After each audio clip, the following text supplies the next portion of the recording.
A major symptom of a man's or a culture's intellectual and moral disintegration is the shrinking of vision and goals to the concrete bound range of the immediate moment.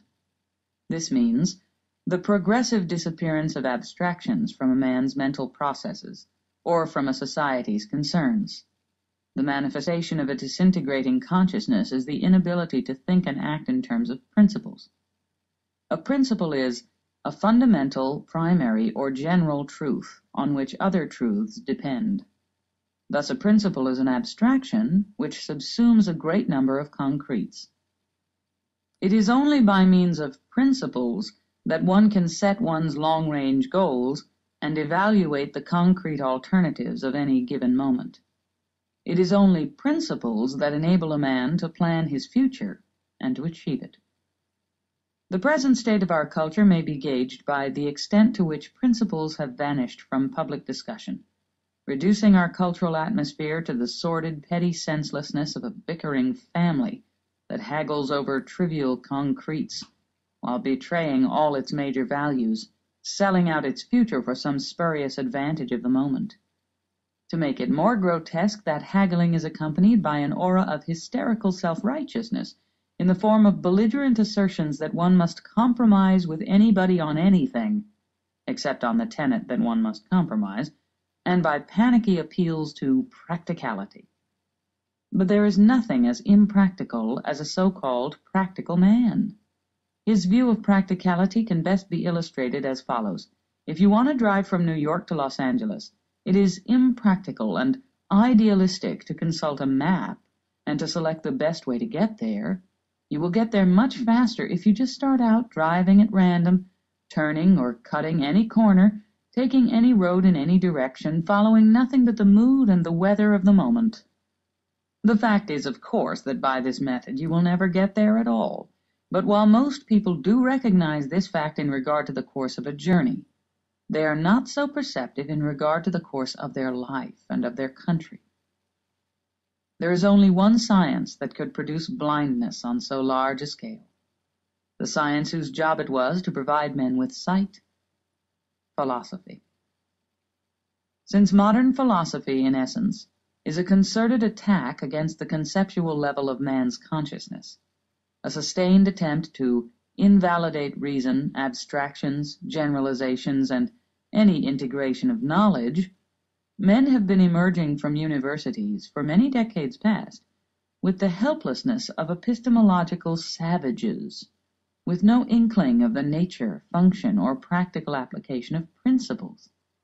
These men have been groping blindly for some direction through the bewildering mass of, to them, incomprehensible concretes in the daily life of a complex industrial civilization, groping, struggling, failing, giving up, and perishing, unable to know in what manner they had acted as their own destroyers. It is therefore important, for those who do not care to continue that suicidal process, to consider a few rules about the working of principles in practice, and about the relationship of principles to goals. The 3 rules listed below are by no means exhaustive. They are merely the first leads to the understanding of a vast subject. 1. In any conflict between 2 men or 2 groups who hold the same basic principles, it is the more consistent one who wins. 2. In any collaboration between 2 men or 2 groups who hold different basic principles, it is the more evil or irrational one who wins. 3. When opposite basic principles are clearly and openly defined, it works to the advantage of the rational side. When they are not clearly defined but are hidden or evaded, it works to the advantage of the irrational side. 1. When 2 men or groups hold the same basic principles, yet oppose each other on a given issue, it means that at least one of them is inconsistent. Since basic principles determine the ultimate goal of any long-range process of action, the person who holds a clearer, more consistent view of the end to be achieved will be more consistently right in his choice of means, and the contradictions of his opponent will work to his advantage psychologically and existentially. Psychologically, the inconsistent person will endorse and propagate the same ideas as his adversary, but in a weaker, diluted form, and thus will sanction, assist, and hasten his adversary's victory, creating in the minds of their disputed following the impression of his adversary's greater honesty and courage, while discrediting himself by an aura of evasion and cowardice. Existentially, every step or measure taken to achieve their common goal will necessitate further and more crucial steps or measures in the same direction, unless the goal is rejected and the basic principles reversed, thus strengthening the leadership of the consistent person and reducing the inconsistent one to impotence. The conflict will follow that course regardless of whether the basic principles shared by the two adversaries are right or wrong, true or false, rational or irrational. For instance, consider the conflict between the Republicans and the Democrats, and within each party, the same conflict between the conservatives and the liberals. Since both parties hold altruism as their basic moral principle, both advocate a welfare state or mixed economy as their ultimate goal. Every government control imposed on the economy, regardless in whose favor, necessitates the imposition of further controls to alleviate, momentarily, the disasters caused by the first control. Since the Democrats are more consistently committed to the growth of government power, the Republicans are reduced to helpless me-tooing, to inept plagiarism of any program initiated by the Democrats, and to the disgraceful confession implied in their claim that they seek to achieve the same ends as the Democrats, but by different means. It is precisely those ends, altruism, collectivism, statism, that ought to be rejected. But if neither party chooses to do it, the logic of the events created by their common basic principles will keep dragging them both further and further to the left. If and when the conservatives are kicked out of the game altogether, the same conflict will continue between the liberals and the avowed socialists. When the socialists win, the conflict will continue between the socialists and the communists.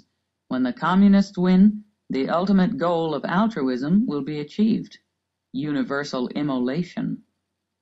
There is no way to stop or change that process except at the root, by a change of basic principles.